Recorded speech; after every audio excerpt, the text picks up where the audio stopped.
आपने कभी गौर किया है कि हमारे भारतीय नोट्स पर सिर्फ महात्मा गांधी जी की तस्वीर ही क्यों होती है, और वो भी ये वाली फोटो, कोई और क्यों नहीं?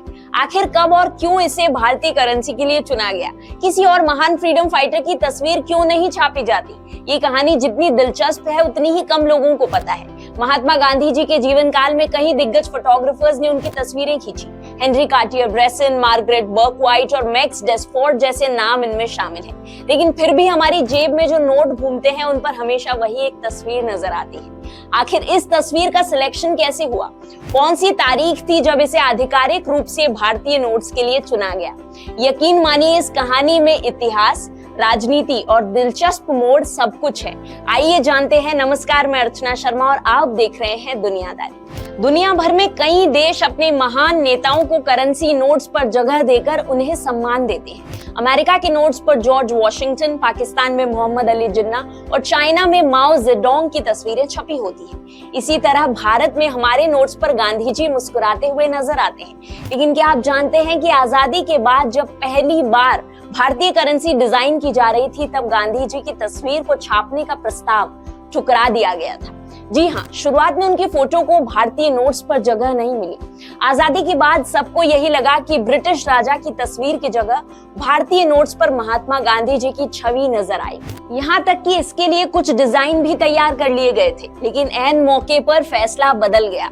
हम रोजमर्रा में नोटों का लेन देन करते हैं, लेकिन क्या आपने कभी सोचा है कि महात्मा गांधी की तस्वीर भारतीय करेंसी पर पहली बार कब नजर आई?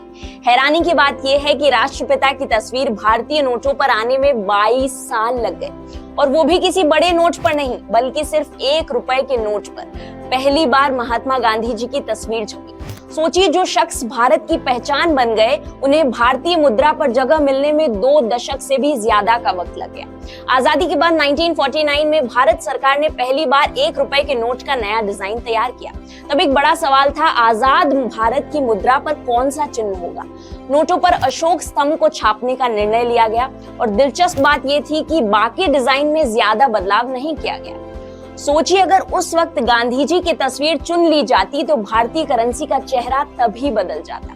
महात्मा गांधी पहली बार 1969 में भारतीय करेंसी पर नजर आए, वो भी एक स्पेशल एडिशन के तहत। ये खास 1 रुपए का नोट गांधी जी की 100वीं जयंती के उपलक्ष्य में जारी किया गया था। इस नोट पर रिजर्व बैंक के गवर्नर एल.के. झा के हस्ताक्षर थे, और इसमें गांधी जी को सेवाग्राम आश्रम की पृष्ठभूमि में दिखाया गया था।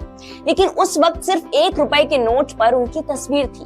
भारतीय मुद्रा का असली गांधीकरण हुआ 1987 में, जब पहली बार 500 रुपए का नोट जारी किया गया, जिस पर महात्मा गांधी की तस्वीर थी।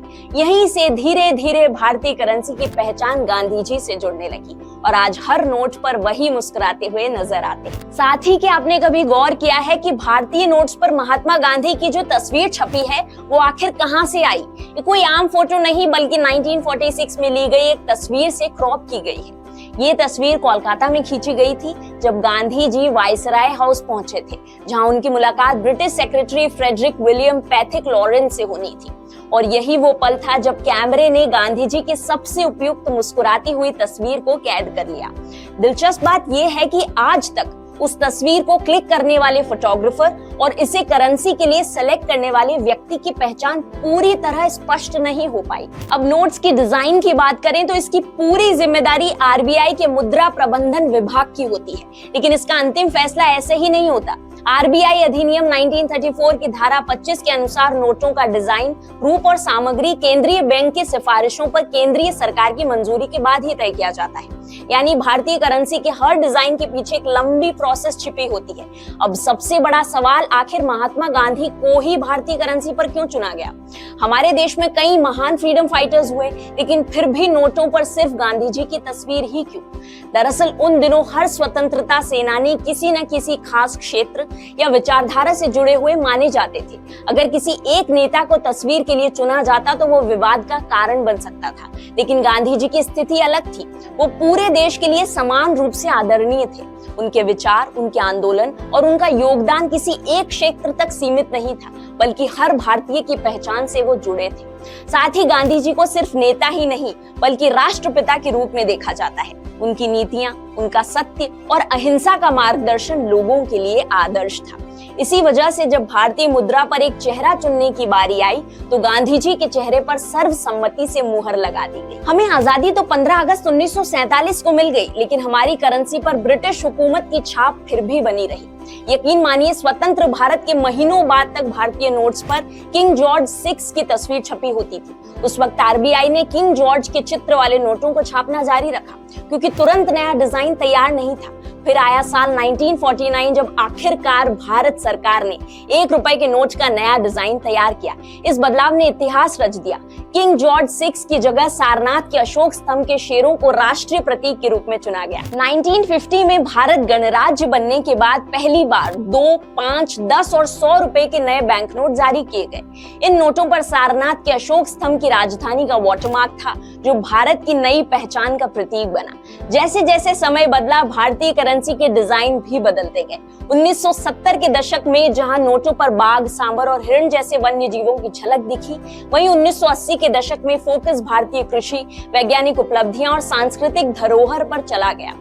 इसके बाद आई नई सीरीज, जिसने हर नोट को एक खास पहचान दी। 1 रुपए के नोट पर तेल का कुआं, भारत के एनर्जी रिसोर्सेज का प्रतीक। 2 रुपए के नोट पर आर्यभट्ट उपग्रह, वैज्ञानिक और अंतरिक्ष में भारत की तरक्की। 5 रुपए के नोट पर ट्रैक्टर से खेत जोतता किसान, कृषि प्रधान भारत की झलक। 10 रुपए के नोट पर कोणार्क मंदिर का चक्र, राष्ट्रीय पक्षी मोर और शालीमार गार्डन, भारत की संस्कृति, कला और प्राकृतिक सौंदर्य का संगम। हर दौर में भारतीय करेंसी ने देश की बदलती पहचान को दर्शाया, लेकिन महात्मा गांधी की मुस्कुराती तस्वीर का दौर 1987 में शुरू हुआ, जिसने भारतीय नोटों की छवि को हमेशा के लिए बदल दिया। 1990 के दशक तक भारतीय करेंसी में बड़ा बदलाव आने वाला था। रिजर्व बैंक ने महसूस किया कि डिजिटल प्रिंटिंग, स्कैनिंग, फोटोग्राफी, ज़ेरोग्राफी जैसे टेक्निक्स के बढ़ते प्रभाव के कारण पुराने नोटों की सिक्योरिटी फीचर्स अब अपर्याप्त थी। इससे पहले भारतीय नोटों पर धार्मिक और राष्ट्रीय प्रतीक छपा करते थे, लेकिन उनकी नकल करना आसान था। वहीं किसी व्यक्ति के चेहरे की नकल करना कहीं ज्यादा मुश्किल होता है। यही वजह थी कि नोटों पर किसी महान हस्ती की तस्वीर छापने का फैसला लिया गया। और जब एक ऐसा चेहरा चुनने की बारी आई जो पूरे देश के लिए समान रूप से प्रेरणादायक हो, तो महात्मा गांधी का नाम सबसे ऊपर रहा। 1996 में आरबीआई ने महात्मा गांधी सीरीज लॉन्च की। इसके साथ ही विंडो सिक्योरिटी थ्रेड, गुप्त छवि और दृष्टिबाधितों के लिए इंटेग्लियो प्रिंटिंग जैसी नई सुरक्षा विशेषताएं जोड़ी गई। 2016 में आरबीआई ने महात्मा गांधी नई सीरीज की घोषणा की। इसमें गांधी जी की वही तस्वीर बनी रही, लेकिन अतिरिक्त सिक्योरिटी फीचर्स और नोटों के पीछे स्वच्छ भारत अभियान का लोगो भी जोड़ा गया, जो आधुनिक भारत के एक और राष्ट्रीय लक्ष्य को दर्शाता है। इस तरह भारतीय मुद्रा का चेहरा केवल गांधी जी की मुस्कान ही नहीं बनी, बल्कि समय के साथ इसमें सुरक्षा और राष्ट्रीय संदेशों का संगम भी होता गया।